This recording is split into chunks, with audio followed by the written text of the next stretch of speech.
With the second long weekend in as many weeks, the retail sector is hoping for a bit of a boost.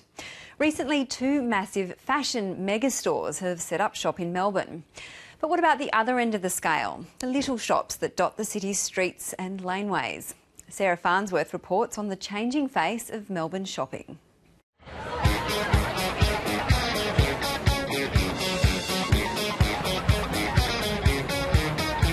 As Melbourne CBD evolves with the opening of 21st century megastores for so-called fast fashion, retail moves a little slower for Benjamin & Co in Little Collins Street.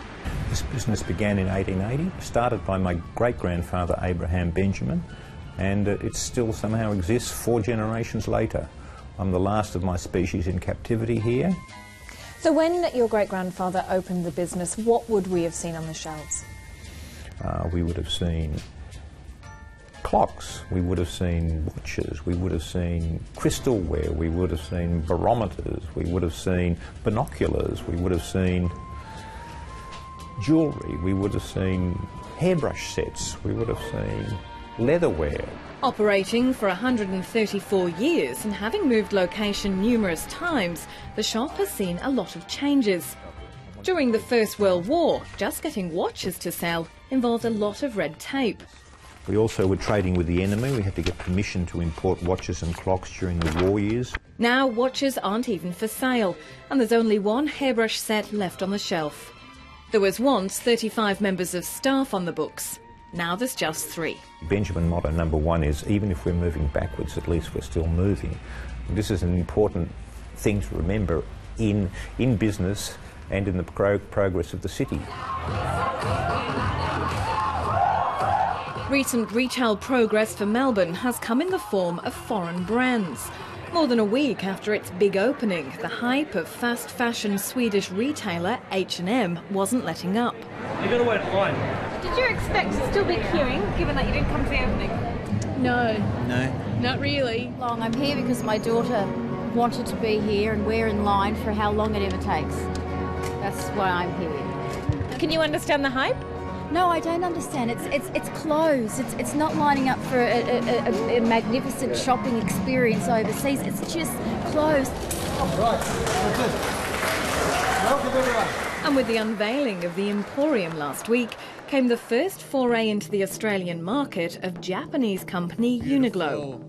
Long-standing local businesses are beginning to feel fearful of what comes next. I think we've seen it a number of times over the years. So if we look back decades ago, we see, I suppose, move from bakers, butchers, fruit and vegetable stores to what we now have as essentially supermarkets. Today the group employs over 21,500 people and enjoys a net profit of nearly $13 million a year. Then we had the evolution too from a whole range of specialist retailers to become department stores, or rise of the department store. So now I think this is just another evolution in the Melbourne and the Australian CBD retail landscape. There is no doubt retail is tough, and opening a physical store is a challenge. But it's one being faced head-on by Clea Garrick. This is where the magic happens. Welcome to the Lime Drop Studios, definitely. So we've got some of the new styles that we're working on. This is what's going into the store, and then some of our jewellery pieces, and where we make all our prints. For the past 5 years, she's been considering a permanent outlet for her fashion range. Our online store has been important, and then also selling into multi-brand boutiques. Then our pop-ups were like our little kind of testers, and now we're ready for our real stuff. She's moving to a vacant store in an arcade off Flinders Lane that was recently let go, and her overheads will double. I definitely was petrified by the idea, but we've had that tester, and I feel like we really have like a loyal Lime Drop follower, and some really exciting pieces that we're looking forward to showing. So yeah, I'm actually feeling good about it. Yeah. We definitely have a couple of years, and we've got our goals and milestones for what we want to achieve in that time. And so if we're hitting those, we'll be looking at another store. So that's, yeah, definitely our plans. Is there also the option of retracting back and going back to online if it doesn't work out? Oh, of course, there's lots of different things that we can do. I guess there's lots of different options for how we can work it if it's not something that ends up being, the most beneficial thing for the brand. Look, retail is a cutthroat industry, rents, stuff, it's difficult. Fashionability changes if you're in fashion, customer tastes change. I think you could be operating 5 or 6 years and you're not guaranteed of success. I think retail is a business where you need to be constantly evolving and understanding not just your customer but just being abreast of trends generally. It's a game where I don't think you can ever just rest on your laurels.